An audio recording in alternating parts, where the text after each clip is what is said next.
BJP వాళ్ళు allegation తేవడం కాదండి, ఉన్నటువంటి విషయాలను జరుగుతున్నటువంటి విషయాలను చెప్పడం జరుగుతుంది తప్ప ఇన్ని రోజులు జానీ మాస్టర్ని ఒక ముస్లిం అని ఎవరు హిందువులు అంటే హిందువులుగా ఉన్నటువంటి హీరోలు కానీ హిందువులుగా ఉన్నటువంటి డైరెక్టర్ కానీ ఆయనకు అవకాశాలు ఇవ్వలేరంటవా?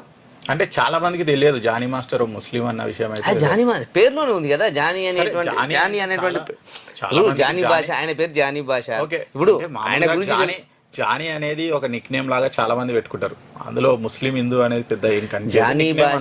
జానీ భాష అనేటి ఆయన వాస్తవానికి ఆయన ముస్లిమే. ఆయన భార్య గుణంగా సుమలత అనేటువంటి పేరుతో, సుమలత ఆయాష్ అనేటువంటి పేరుతో ఉన్న అది కూడా ఒక అలిగేషన్ ఉంది. అంటే ఫస్ట్ తర్వాత పేరు మార్చిరు, ఆయేషా అని మార్చిరు అని కూడా ఒకటి అవుతుంది. 2009 ఆ ప్రాంతంలో ఈ లవ్ జిహాదీ అనేటువంటిది బయటపడ్డది 2009లో.